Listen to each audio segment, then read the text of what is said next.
Thank you very much for spending your time with us this morning. Captions are available on Zoom should you want to use those. I just thought I'd start off by just read you some killer stats because we've been having a meeting about CACN and the lovely Iona pulled together some stats about CACN at the moment. So as things stand, the newsletter that I'm sure you all open immediately on a Wednesday evening that Iona beautifully puts together every week has 938 subscribers. So it's always worth, if you want to try and get word out about something. We reckon about sort of half to 2/3 of people actually open it, which is not a bad hit rate. So that means about 500 or 600 people read what's in that newsletter every week. We get 1,200 visits to the CACN website every month. We've got 3,279 Facebook group members. So again, if you're part of Facebook and if you are part of the CACN Facebook group, as opposed to the page, the group, which is the sort of technically enclosed group, you've got to be permitted to be part of that. About 5 or 6 people every day apply to be part of that group. So that's 3,279 people are part of that group. So worth putting stuff on there. And on Instagram, our Instagram following is really accelerating at the moment. We've got 3,776 people following us on Instagram, which is arts__ Cumbria. So some quite healthy stats as to what we're doing in the social media world and with our newsletter as well. So it's just good to be connected. I just thought, what have I been doing this last week? I went down to John Fox's. So I've just seen Neil's on. Is Neil's there? He is. Neil. Well, Neil's shelves and cupboards are there. There he is. There's Neil. Neil plays in a magnificent band called Blast Furnace, which was set up by John Fox many years ago. And we watched Blast Furnace and many other nice readings and lots of memories of John Fox. And Sue was there, of course, and Dan and Hannah Fox, their children, organised a great shindig last weekend. So that was fabulous. The Dean Scarecrow Festival, which is near Cockermouth. I played my ukulele at the Dean Scarecrow Festival on Monday. But probably the biggest cultural event was at Brunton Park, where I saw Carlisle get beaten 2-1 with 14,000 other people. It was the biggest crowd that's been down there since I've been going, which is about 12 years or so. So that was quite a cultural moment. It went the wrong way, but it was quite good fun. And good to be amongst 14,000 people. When was the last time you were amongst 14,000 people in Cumbria? Doesn't often happen. I was just talking to somebody actually the other day about we've got a dearth of indoor venues, haven't we, in Cumbria that can actually hold lots of people. So obviously Brunton Park is an outdoor venue, but I was once contacted by the people that run Sam Reed Books. His name escapes me. They were trying to put on an event with Rory Stewart and James. Will Smith. Thank you. Ollie. Will Smith. And we came up with Kendall Leisure Centre as the biggest indoor venue in Cumbria that could actually hold a decent number of people for an event, because the Sands was out of action. Obviously, the place in the Forum and Barrow's out of action. And it was just made me think, gosh, yeah, we could do with a big indoor venue in Cumbria, couldn't we? And probably we're never going to have one, but food for thought there. Right, so this morning we are going to hear from Simeon Leach, as he, I guess, probably the vicar or the doctor called him when he was a little baby. Yeah, my mum when I'm in trouble, yeah. Your mum when you're in trouble. Sitting in front of some beautiful cartoons there in Ulverston. Sim works for, he's Associate Director at Lakes International Comic Art Festival. I hope I've got that right, Sim. And lots of stuff has been going on with comics recently. And the organisation that Sim works for has been driving a lot of that work. And so we're going to hear how Barrow is, or was, or still is, the UK's first comic town. Comic book town, yeah. Comic book town, which is a great thing to do. We're going to hear from Simon and Natalie, sitting there, from the Knotted Project, an amazing organisation. If you've never seen any of their output, beautiful stuff with young people dancing and doing all sorts of other things as well. They've been successful in getting some money from the Arts Council to do a brand new project. And this is a shout out for some opportunities that have come along that we're going to help them promote. And then Janie Moss there at the Edge in Whitehaven. I don't know if you've been to the Edge in Whitehaven. It's the futuristic new building that's opened on the harbour side. Kind of opened last year and is now very much in full throttle. I know it was part of the being used for the Imagine Festival in Whitehaven a couple of weekends ago. Natalie and Simon were there. Janie helps organise the events going on at the Edge, so I thought it's a great idea just to check in and see what's going on with the Edge at the moment as well. So that is the plan for this morning. As ever, if you've got anything going on, just pop it into chat or talk it up, and we'll see where we get to. And as ever, also, whenever you've got a question or a comment about what anyone's saying, just stick your hand up or pop it into chat, and we'll try and make this an engaging conversation for everybody. So, Sim, hello. Hello. How you doing? Good, thank you. You're a busy man at the moment. Tell us what you've been up to and what's going on with comics and your part of the world. Okay, so the thing that's taken up most of my time for the last 4 months up until yesterday really was Barrow Does Comics, which is as far as we know the first proper comic festival in Barrow, which happened on the 17th of April. And so since Christmas, I spent pretty much every day for a lot of hours working up towards that. It was a bit different from the usual Lakes Festival that I've been involved in for the last 14 years because firstly, it was a sort of a collaboration. We did it on behalf of Barrow Bid, basically. So what actually was it? What existed? What was it? What actually happened? So what happened on the weekend? Yeah. We had a Friday night opening event at the University of Cumbria new campus in Barrow, which was a live draw event with three, as people pointed out, white middle-aged comic legends. So that's something to work on for next year. And on the Saturday, we had workshops, panels, and a marketplace selling comics and a lot of exhibitions. Okay. So have you stopped there, Sim? Sorry. Oh no, still sorry. I'm just sitting still, not frozen. And so did it draw in basically comic enthusiasts to Barrow for the weekend? It did actually. Yeah, it drew in comic enthusiasts from other places, and it drew out comic enthusiasts who already existed in Barrow. Because there are a few about, and Barrow did used to have a comic shop that sold a reasonable amount of comics up until a couple of years ago. So there are people in Barrow who are into comics already. But yeah, people came from elsewhere as well. It was on the same day. Oh, sorry, go on. No, it was like there used to be shops, didn't there? In high streets full of comics. Yeah. Yeah, That was a thing, wasn't it? Yeah, there used to be comic shops, and there also used to be other places you could buy. You used to be able to walk into a newsagent and buy comics, but corner shop newsagents aren't as popular as they used to be. Supermarkets don't tend to sell the same level of comics. So as someone that I used to get Whoopi, was that right? And the Beano, I used to get the Beano, and my sister got Jackie. Is that right? Sue Allen clearly got Jackie as well. Did anyone else ever get a comic when they were a kid, or not as a kid? Did anyone else get a comic? What did you get, Neil? What sort of comic did you get? Sorry, you're having your breakfast. I'm just disturbing you there. The Eagle. The Eagle. Yeah, Beano and Dandy. Beano and Dandy, like Chris Dennett. The Beano had like hundreds of thousands of subscribers, didn't I? Was a member of the Dennis the Menace fan club. I remember I had to get a 35p postal order to send off, I think. And in return, I got like a badge. And I mean, comics. So where are comics these days? Is it still a children's thing? Is it a grown-up thing? Is it a... We're trying to make it into more of a, persuade the general public that it's more of a grown-up thing, or it's as much of a grown-up thing as it is a children's thing. Because most adults if you walk up to someone in the street and say, I like comics, they assume that you read superhero comics or the Beano. So we're about trying to promote the idea that comics are a medium, and within that medium, there's a whole load of genres. You can get horror comics, you can get romance comics, you can get science fiction comics. It's just the same as the selection of genres you'd find in Waterstones. There's comics for everything.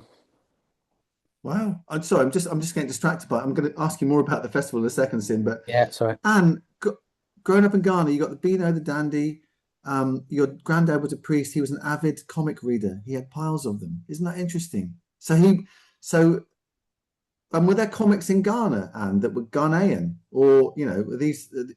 No. No, Ghanaian comics. I mean, there are now, but in those days, it was mostly what was brought over from England. Wow. And so is it quite a British? And Monique there's got Suski and Whiskey. That was obviously a Dutch comic, I'm assuming. Monique, I don't know whether you're there or not, but that sounds like an excellent comic as well. Yes, it was. Okay. And obviously we had what's it called? The Flemish one. What's the other one? You call it something totally different in English. Can't remember now. Okay. Can't remember what it's called. Anyway, it doesn't matter. Whiskey and Whiskey, right. Okay, lovely stuff. And Sim,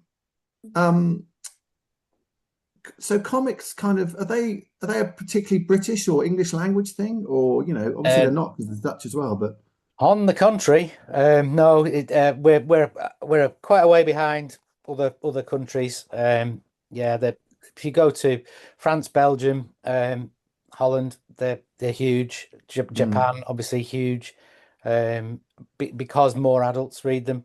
A good example of this is one of our guests at the festival was Charlie Adlard, who is the artist who did most of the Walking Dead comics, and he recently had a book called Altamont come out, which was about the Altamont Rock Festival in the late 60s. And even though that's like a very American cultural story, and you'd assume it was written in English, it was actually a French book a couple of years ago, and it's only just been translated into English now because the sort of breadth of material in France, in Belgium, is so huge. The amount of different topics that comics are written about is absolutely massive. Whereas, as I say, in this country, most people think it's superheroes and Beano. So yeah. And I you've been to the Comic Museum in Brussels. Yes, I've been to Brussels a couple of times, and there's so many good kind of comic related things. Even they've got like a cool trail through the city where there's loads of different characters like on the walls and stuff, so you can see like Tintin and or Tintin if I'm being continental. And loads of different characters kind of all you can follow them through the city, and then the museum and stuff. But even like you were saying about having books on high streets and stuff, there's just so many comics and comic books and stuff available to buy in like bookshops, or they have specific stores and stuff. So yeah, it's like you say, it's definitely something here that I think people reduce down to kind of superhero stuff or stuff for kids, whereas over there's loads of different things. But the Dicky ones that I posted in chat, I'll find the book, but they're really funny. He's like a kind of sort of darker Mr. Bean type character, as in darkly comic, not dark like depressing. Yeah. And of course, Asterix, as Chris and Rachel say, Asterix, of course, was a big part of people's childhoods. And what was I'm just trying to what was the the when I was at university many years ago, the comic from the Northeast, Viz still exists, doesn't it? Yeah, Viz still exists. The guys from Viz come to the Lakes Festival pretty much do every they? year. They beg us to come, and they love it. Yeah. Okay, great. So this is really interesting. This is a whole new world that I'm just sort of waking up to this morning, and people obviously have interest in comics. And what's allowed the comic thing to take place where you are in Barrow, Sim, and in Ulverston, obviously today? But why is there a comic base in Barrow? Is that just somebody just got it going? Yeah, well, originally it was when we were moving the Lakes Festival from when we moved it from Kendal to Bowness, and now we've moved back to Kendal again this year. Barrow Bid asked us, was there any chance of moving the Lakes Festival to Barrow? And we kind of said, probably not really, but we can help you to organise a festival. So that's where that idea came from. And then following on from that, we needed a new office, and Barrow Bid are in the old fire station on Abbey Road in Barrow, and we moved in with them. So we've moved the Lakes. The Lakes Festivals, well, but I keep calling it a festival. It's actually the Lakes International Comic Art Foundation now, because we do so much other stuff apart from the actual festival weekend. So we moved in there, and then this gave Julie, who's the festival director, this idea of creating this comic book town and taking the town over with comics, which is what we're working on at the moment. But we're also managed to, I don't know if I'm allowed to say where it's come from, but we've been given a donation from a comic related publisher to set up a publishing house in Barrow as well. So Okay. in the same office, we've set up a publishing house that hopefully will be looking for local writing talent and publishing books and stuff as well, not just comics. And illustrators as well? Yeah, probably. Yeah, that I don't know that much about that. We've basically kind of bought someone in from the publishing world who's already experienced to do it. And I'm assuming it's not just, well, I know it's not just comics. It can be novels and poetry and whatever non-fiction stuff as well. So that's something that's literally just started in the last week or so. Okay. And hello to Dave, by the way, who's just joined us. Sim, just show us those lovely cartoons behind your head again, because you showed us just about these are beautiful. Tell us why are these on your wall? Why are they significant? Where have they come from? I stole them from last year's festival. They were as part of the festival. We have a windows trail. So when this is the Lakes Festival, sorry. We have a windows trail, and artists who come to visit the festival, we put examples of their work in shop and business windows around town. And this was a guy called Pertti Jalo, who's a Finnish. He's massive in Finland. Writes like a daily newspaper cartoon that's a little bit Dicky-ish for Iona. It's kind of quite often dark humor, and it's about an imaginary world where David Bowie and Jesus and some Nazis all live together. And this cat cartoon is somehow from there as well. But yeah. All right. And the Lakes International, I'm going to get the name wrong, Comic Art Festival is a partner of See It to Be It as well, which is obviously the project that we're running here at CACM. Yeah. What are you doing with young people, Sim? So in the run up to Barrow Does Comics, we had a youth production team as part of our organisation. So we had 4 young people who took on different responsibilities in the run up to the festival, and on the day we had someone looking after the windows trail in Barrow, which meant coordinating with schools to collect artwork. We did it differently. Instead of using artist work, we got secondary school students to produce artwork. So I had one volunteer collecting artwork and getting it out into business windows. I had another, sorry, not volunteer, youth production team member looking after volunteers and kind of recruiting them and working out a rota for them and looking after them on the day. I had another one looking after tech. So making sure that on the Friday night opening event, all the tech was working and they were actually sort of trained to work the mixing desks and stuff like this. And the other one ran the marketplace. So organized. So learning good skills about organization and how to run. Yeah. And we also tried where we could for the marketplace itself to get the exhibitors to be young, local-ish people, as in Cumbria, Lancashire. And there was a few crusty older folk wandered in, but there was a lot of young people involved in the marketplace as well. Plus, the festival itself was aimed at sort of 16 to 25-year-olds in that.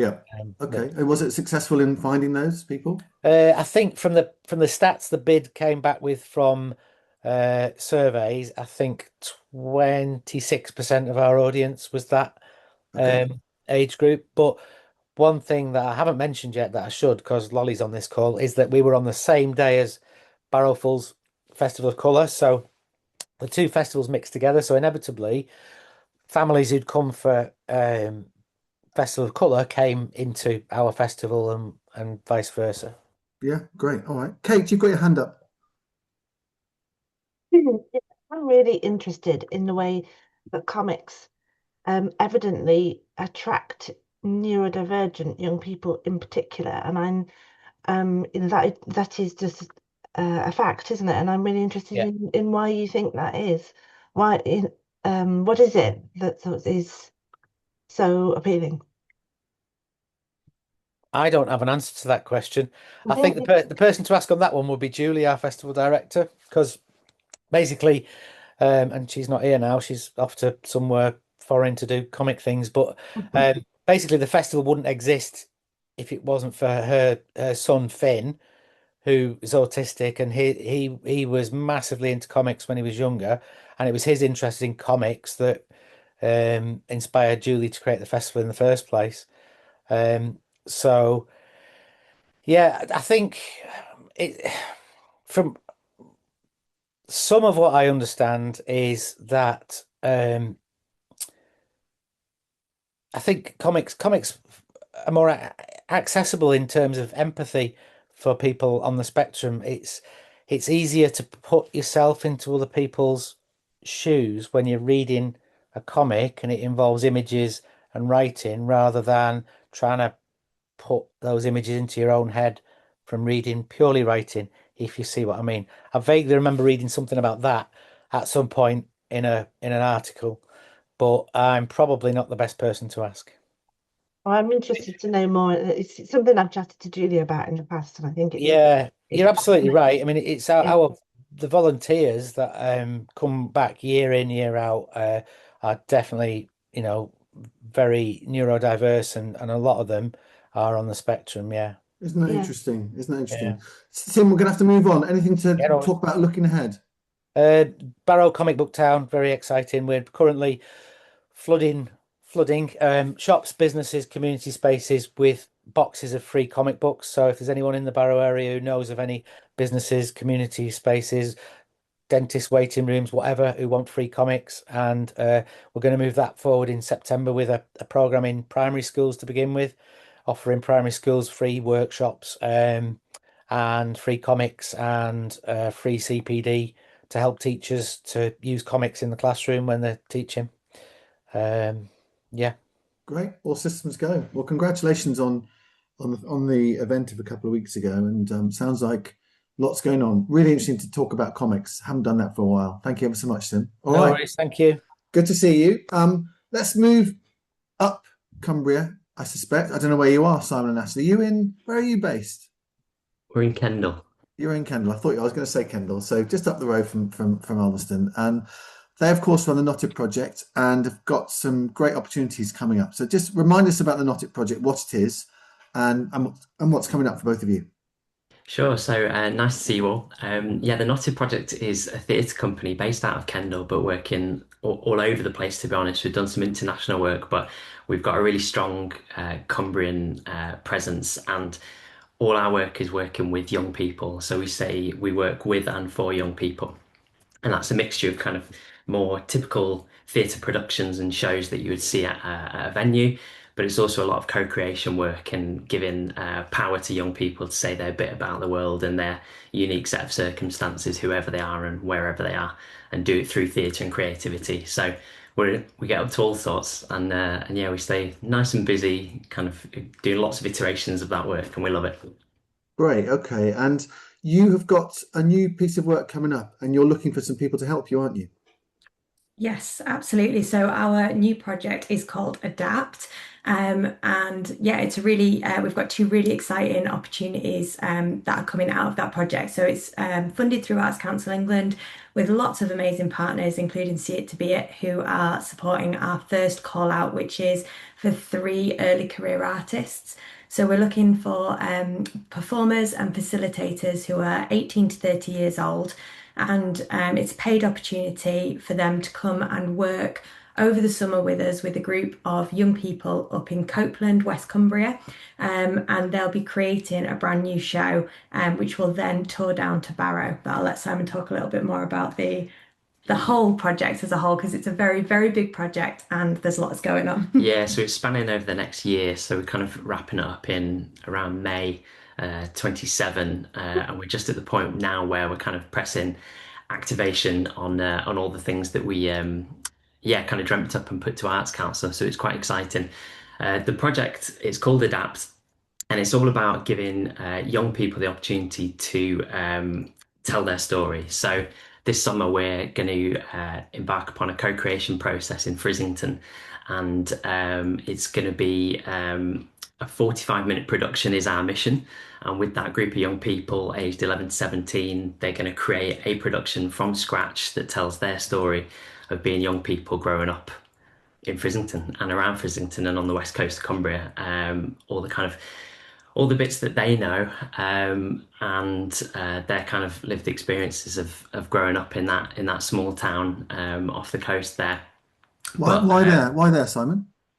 well, why there? Well, we love working on the west coast of Cumbria. I think there's a really unique set of circumstances that young people have to grow up with. I think creativity has a really important place there as well, especially with young people, given a different kind of viewpoint and a different possible route through their future that may counter or contrast or complement the kind of engineering opportunities for young people there. Yeah, and Um, everyone here who have supported the project as well have a really big presence up there, and that's their Jury for Joy identified Frizzington especially as a place where young people don't get as much access to creative opportunities. And this is a completely free opportunity for 11 to 17-year-olds there as well to get involved with the young company.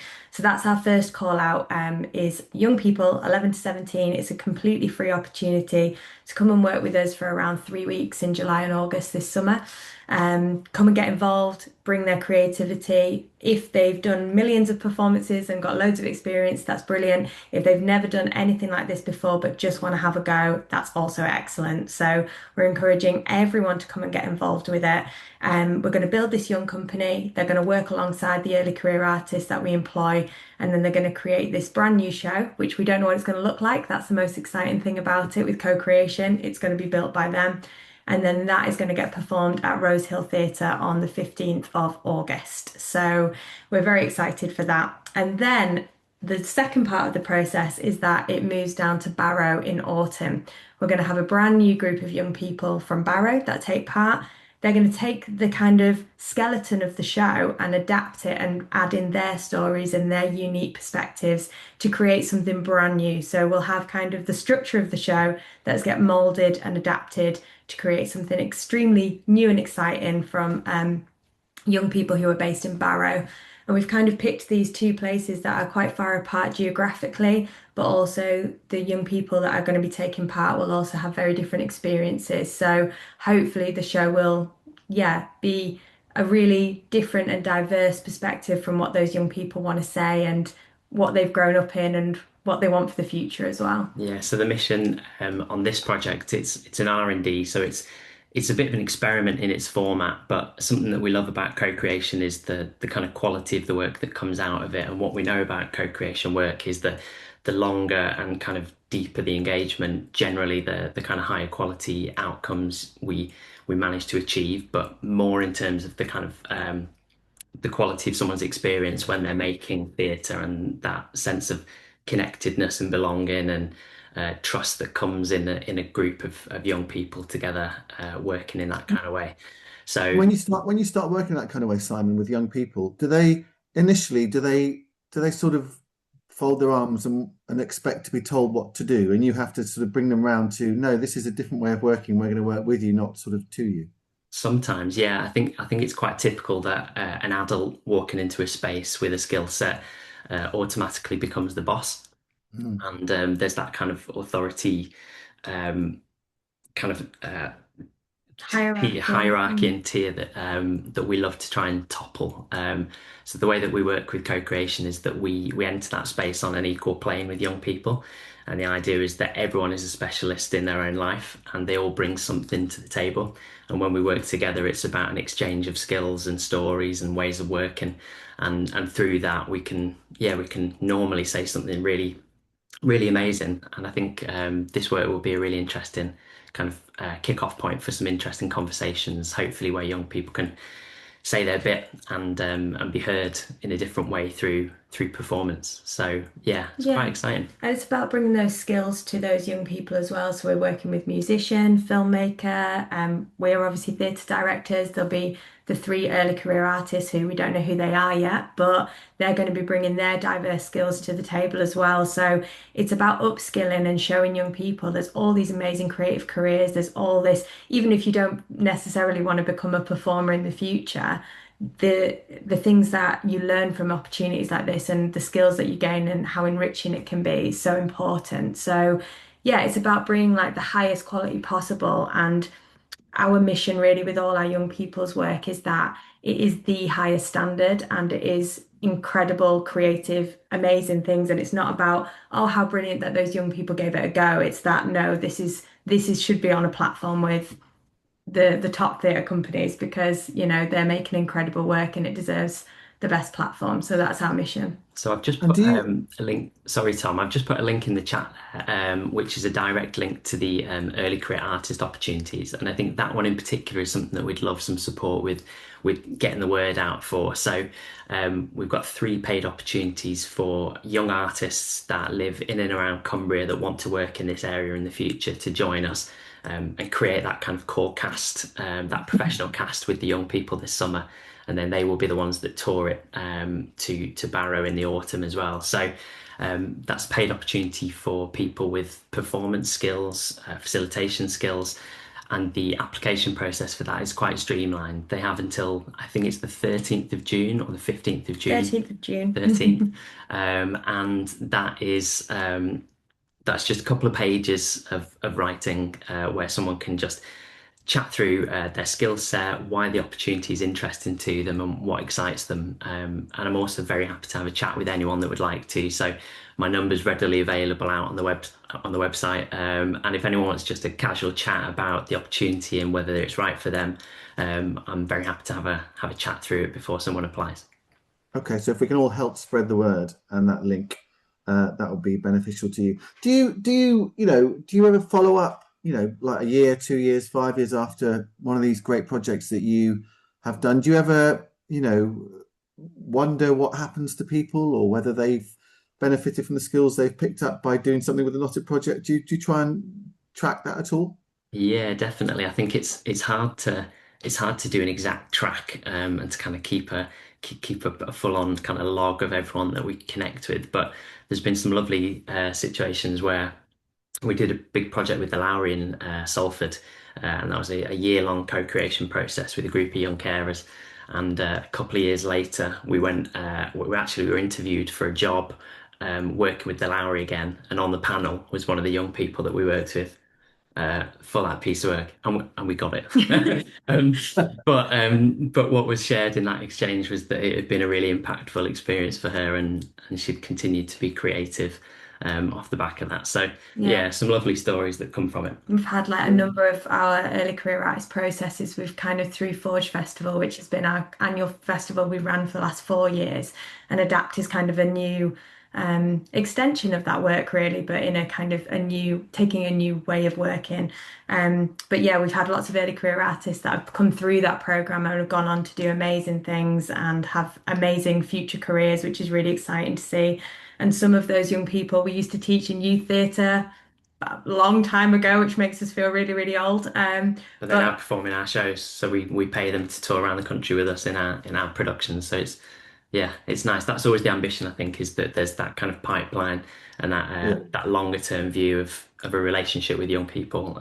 So yeah, this opportunity hopefully will extend that. And that's the hope really, is that the artists that we're looking for are people that we can upskill in our co-creation method from Knotted Project, grow and form a relationship with them, and we hope that we will continue to work with them and grow kind of a nice partnership to continue doing work, because we do a lot of projects every year with lots of different groups of young people all over the county, and we'd love to grow our team and have more young people that are coming through Knotted Project and working with us. That's a big part of the partnership with See It To Be It as well. So that sense of getting young people to have ideally a paid opportunity to kind of be creative in their area instead of leaving the county to go and pursue creative careers. It's about trying to, we're maybe playing a small part in that, but I think collectively all our partnerships and all the different venues that we connect with through the project, the more we can create opportunities like this, hopefully we'll just extend and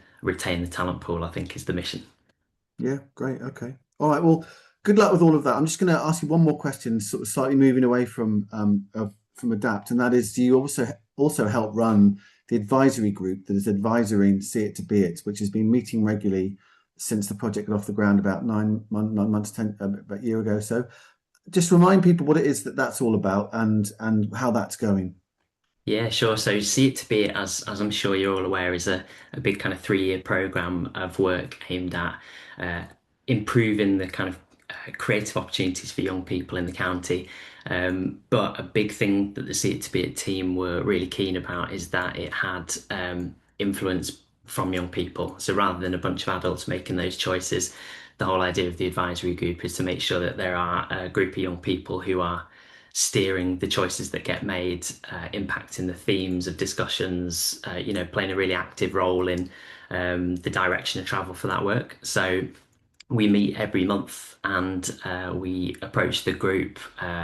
We've had an in-person meeting, but normally it's just a nice, easy format through Zoom.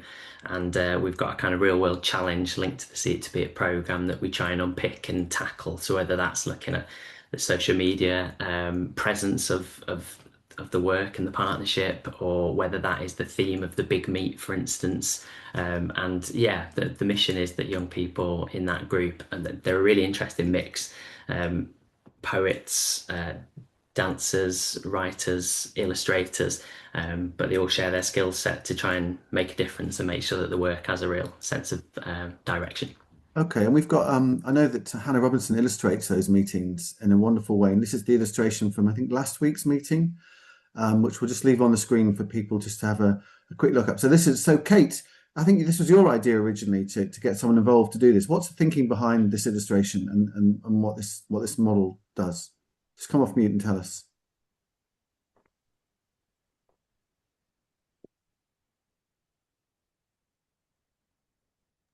Sorry, I was just looking for the mute button, schoolgirl error. Well, we interviewed Hannah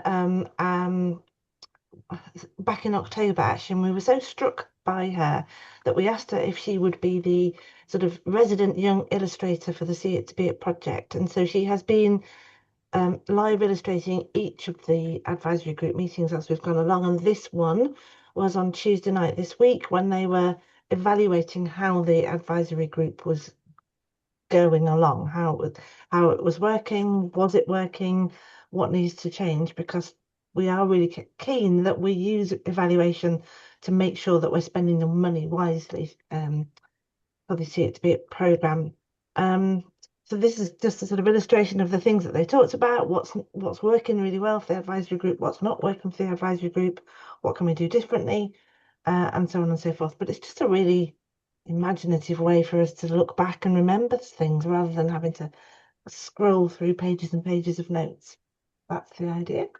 Great, thank you very much indeed. Yeah, it always looks great, and it's a really interesting way of just capturing on one sheet of paper a meeting. So Ashley, thank you ever so much. This, I always admire what you do, and you seem to be able to be great at accessing money, frankly, to do these things well, which is a skill in itself. It's a real skill in itself to persuade an organization to part with money based on trust, on the track record of delivery, of targeting the right audience of who you want to work with, and being quite specific and precise about what's going to happen as well. There's a real sense, I think, that people could learn from how you go about that. So congratulations on that piece of work as well, because it's never an easy grind, is it? It's always a hard grind. Yeah, thanks, Tom. Yeah, it takes quite a bit of work, but we'll keep hustling and trying to deliver the best outcomes wherever possible, to try and keep offering great opportunities, especially in this area for young people just to get stuck in and be creative. So yeah, keep in touch. Definitely. All And right, yeah, thank you. please do share those two opportunities. They're on our website. We'll make sure the right links are in the chat and things. But yeah, it would be amazing if you can share that with any young people 11 to 17 who want a creative opportunity in West Cumbria, and then early career artists 18 to 30 for those paid opportunities. If you've got ideas about the development of this project down the line, we will continue our hustle, and we'll be looking to expand this project and work in a bigger way. So if you've got groups of young people in mind, different ways of approaching this, you can always drop us a line. Great, thank you very much indeed. Thank I'm you. enjoying the sidebar of comic chat going on in chat as well.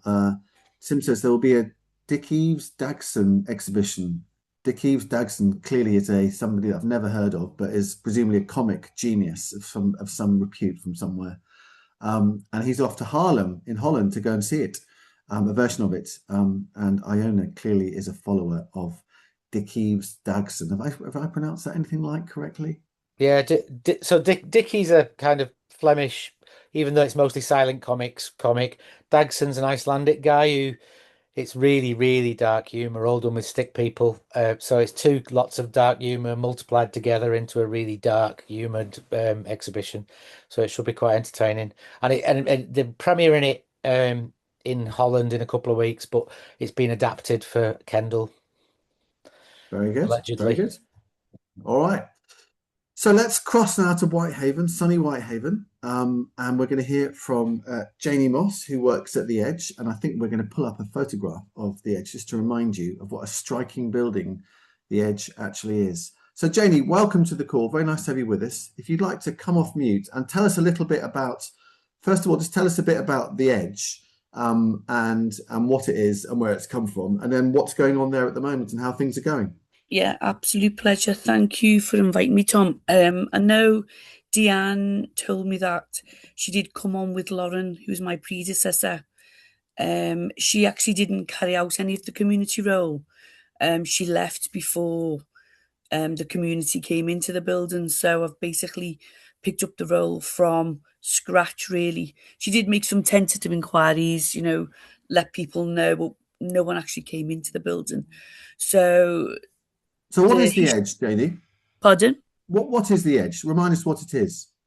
I mean, it was originally going to be taken over by the YHA. It is a community space.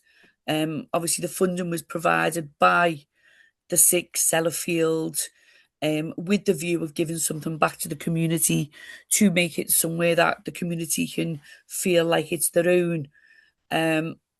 As time progressed and bedrooms got added, things got a little bit different and people thought it was going to be a water sports centre.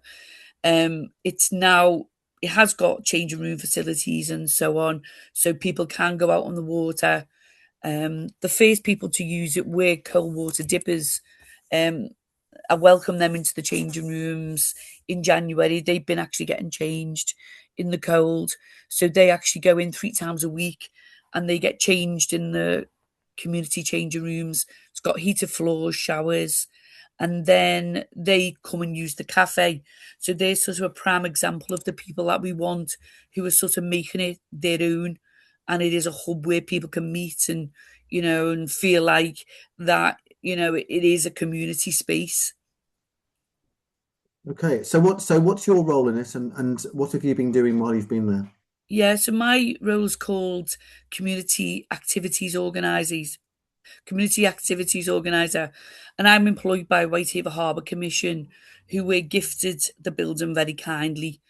And my salary this year, I've got a pot of money that I can use to encourage people into the building with a view to seeing if they carry on next year and how, sort of that the building sustains itself, the hotel bedrooms and the cafe, when it starts making out a profit, will come back into the community pot as the years go by. So what I have been doing is trying to use the space in as many diverse ways as I can. Looking at, we've just had the Soundwave, a songwriting competition. We've just had the Imagine Festival there. I've got painting and sketching, an 8-week workshop that's going on at the moment with a lady, a local artist, Karen Thompson, who loves the building. She is coming in and it's free. So she's getting 2 groups of ladies together, or gentlemen, and they're taking and sitting in the cafe. So what's lovely, there's people sitting just having a normal cup of coffee, and there's people there sketching and painting. So there's no sort of bar on what I can't do. When I was listening to the guys from the Notter Project, we could possibly host their performance if they wanted to come to us, because we have got a small stage. So it's really testing to see what works in the building. I've got a yoga class starting on Tuesday in a space to see if it works, to see if the cafe is too noisy. All of these things is just to trial and see, really. Okay, and Anne asks in chat there, can you hold exhibitions there? It sounds like that's a possibility. Is that correct? Yeah, because the Imagine Festival took over, and the Rum Story, obviously that's the Whitehaven Harbour Commission as well. The Imagine Festival, did workshops on the lookout. There's a drying room that I use for messy play. I've got a regular children's club coming in now using the beach, called the Edge Explorers. So we've got the edge seems to rhyme with a lot of words. So it's a stretch at the edge, sketch at the edge, Edge Explorers. We had songs from the edge. So it seems a very good word to use. I've also got a photography workshop ongoing whereby a local photographer is taking people out, teaching them how to take photographs of the landscape, and the best ones are going to be put on the walls or around the edge because the walls are currently bare. So yeah, an exhibition is probably, in the evening time when the cafe's quiet, we can sort of do all sorts there. We're really just waiting for people to come to me. If anyone's got any ideas, I still have got some money left that I can fund certain projects with. Okay, all right. And you can, how many hotel rooms has it got there, Janie? It's got 16 beautiful bedrooms, and are they being used? Are they being used?